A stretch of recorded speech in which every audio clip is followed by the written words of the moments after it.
I guess. No, this is my first time. It's the first time I've been to San Diego. Are you liking it? Well, I mean, just what I've seen so far. It's crazy! It's crazy! It's not always like this. That's a lie. How did you avoid coming out here for Lost? How did you avoid not having it then?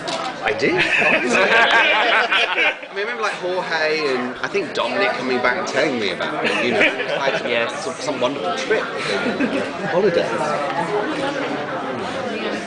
So can you tell us a little bit about your character in this?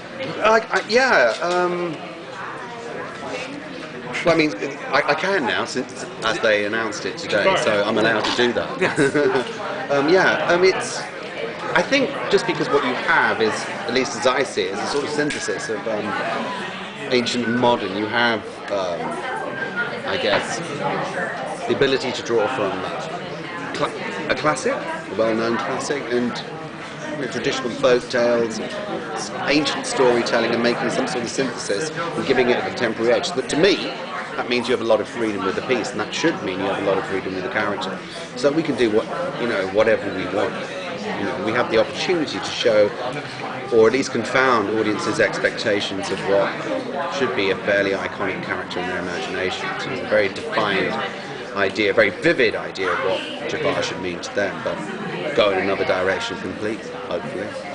I mean, it is early on, this kind of preliminary, character building being done. So, have you had a chance to be able to bring kind of some of your work and go to the writers and say, "Oh, could he be a little bit like this?" or "This is something I thought of"? It's an ongoing process, but we definitely will be doing that.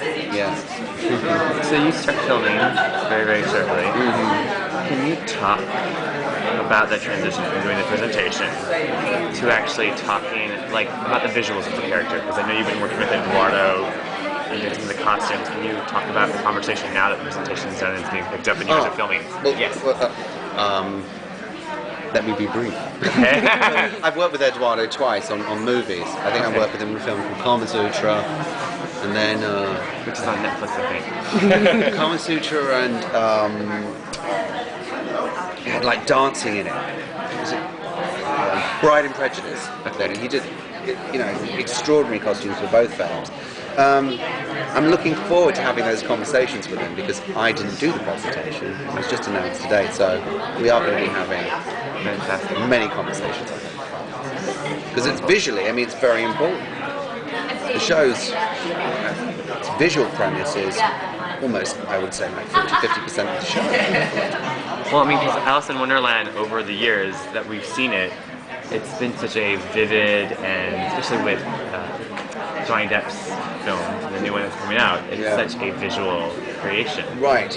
And your character is not one that's often found in Right, but I felt this about Lost, that television is an extraordinary medium. You can do things with TV that you cannot do on film. You can achieve different things just because it's spun out for longer. And there's a ritual involved in watching TV, I think. Whereas you go see a movie and it's done in hopefully 2 hours, hour and 45 minutes. People don't do 3-4 hour films anymore, do they? Do they? Only theater I appreciate it. Well, he can. Exactly. He gets it. He's been progressively good at it. So. Okay. I know the show will tap into sort of the Genie mythology. How aware are you of your own character's backstory and involvement in that sort of mythology? I will say that Jafar has a rather twisted and dark agenda, which will affect every character on the show. Okay. Everyone. Is there a fish out of water sort of quality to Jafar, since every other character's in Wonderland and Jafar's not really a part of that sort of Wonderland? There shouldn't be. No. Always in control. I would have thought, yeah. Are you a fan of fairy tales? Yeah, if you go back into childhood and your imagination, it was fairy tales that first activated your interest in anything. I thought they're like blueprints for life in a way. And I have a 7-year-old and I read him, Greek mythology and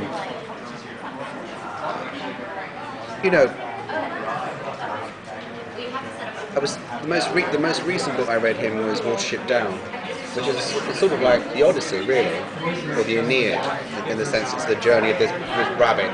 They have their own religion, they have their own god, and it's there's death, there's great tribulation, and kind of redemption at the end.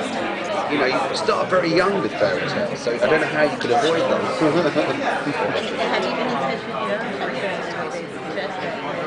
It's funny that you both are starting a new series. Well, you know, it's just nice to run into. I'm running into Emily. You know, I haven't seen Emily in ages.